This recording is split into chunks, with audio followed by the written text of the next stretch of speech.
você quer sair? Seja cautelosa. Principalmente se a pessoa é controladora e manipuladora.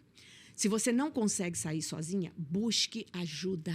É isso que é importante. Ele precisa saber que você está respaldada por alguém. A violência física, eu acho mais fácil as mulheres saírem. Porque é fácil ela ir lá e fazer um exame de corpo de delito. Tá, a marca aqui, ó. Mas e a psicológica?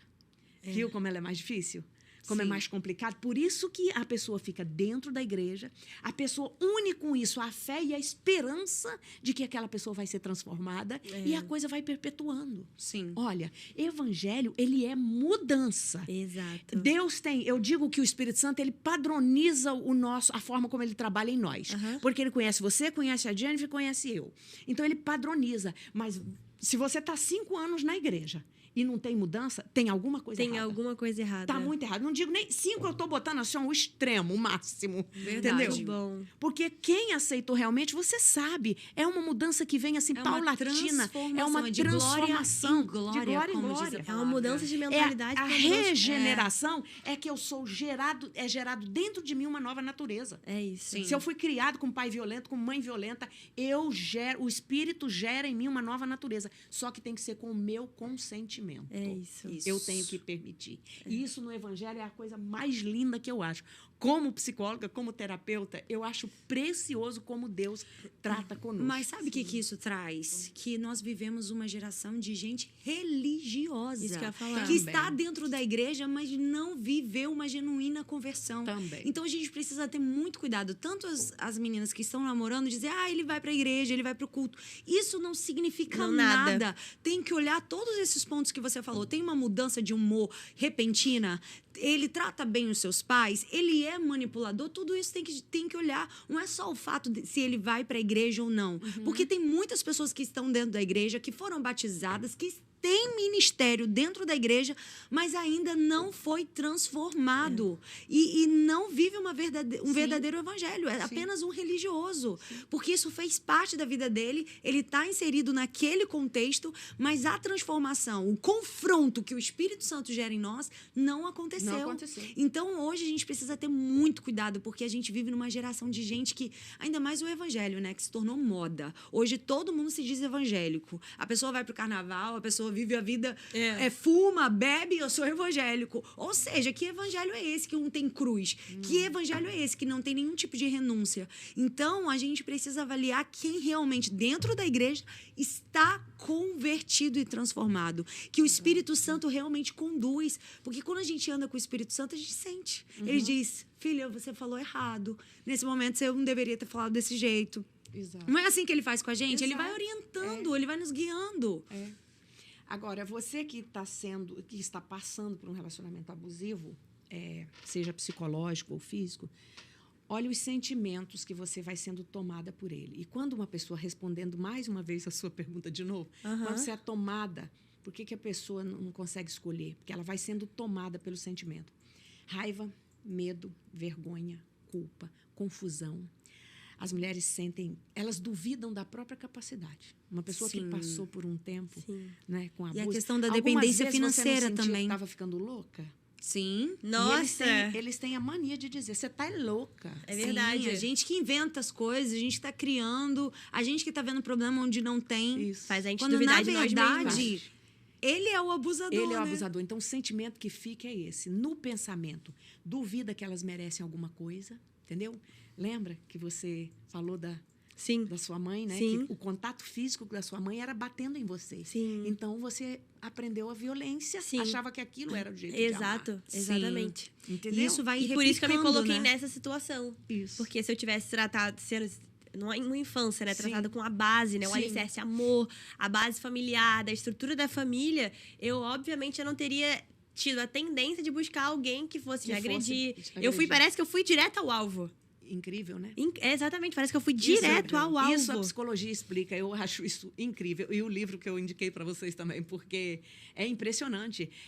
Com raras exceções, tá? Porque tem pessoa que vê um pai violento, ele repele aquilo ali e ele consegue. É aquelas pessoas que nós chamamos que tem resiliência. Ela pega uma situação difícil e faz daquilo um trampolim para ela não repetir aquilo na vida dela. Mas isso é raro. Isso é uma exceção à regra. raro. O violento, que conviveu com violência, violência, ele vai reproduzir. A tendência é que reproduza, tá? Então, isso é impressionante. E as ações da pessoa, olha, pode desenvolver comportamento antissocial, distúrbios de aprendizagem, ineficiência para o trabalho. Eu vejo pessoas, Jennifer, capazes. Eu vejo pessoas cheias de diploma. Potencial. Que não conseguem desenvolver, porque elas estão travadas emocionalmente. Nossa, sim. É como se elas fechassem dentro de um ciclo ali, ó, na infância, e fica ali, naquela época, que ela não podia. Sim. E eu tenho até que eu uso muito na minha terapia com meus pacientes, a terapia do esquema, que é uma técnica muito maravilhosa que ajuda você a identificar quais são os esquemas disfuncionais e desadaptativos que a pessoa adquiriu na formação da personalidade. É uma coisa muito boa que eu aplico nos pacientes. Com esse questionário, eu descubro quais são os esquemas e eu ajudo ele a tirar a força do esquema.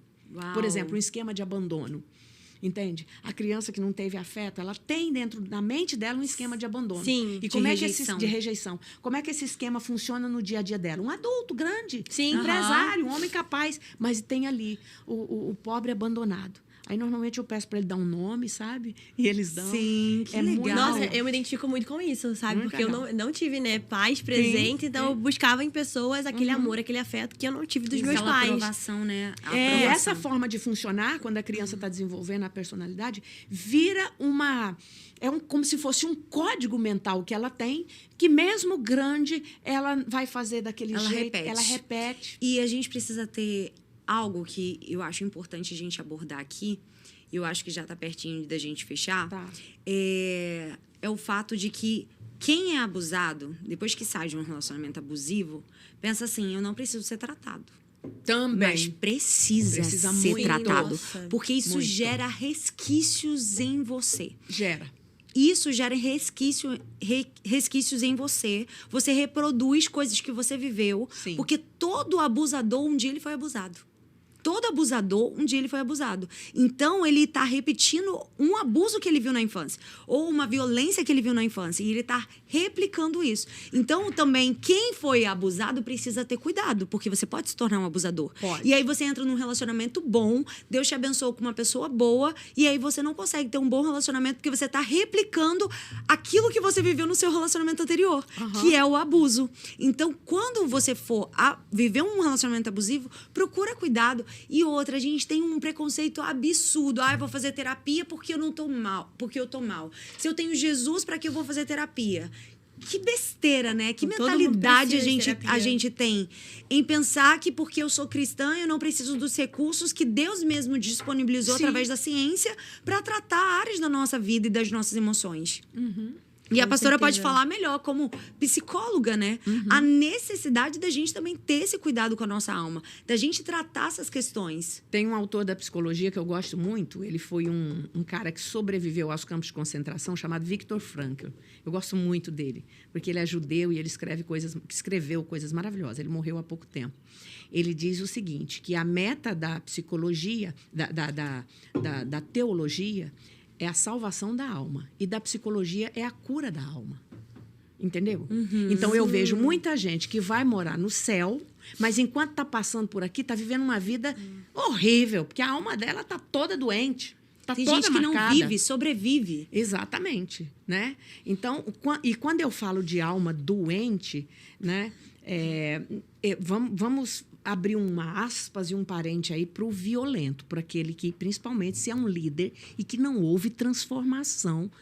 Essa coisa que ela falou do espírito, que a moça falou para você do espírito, que o espírito está bem, não dá. Pelo menos a necessidade, sentir a necessidade de que precisa mudar, ele teria que sentir. Sim, ele pode até não encontrar o caminho para a mudança, que é aí que a gente vai buscar ajuda, entendeu? Mas sente que precisa mudar.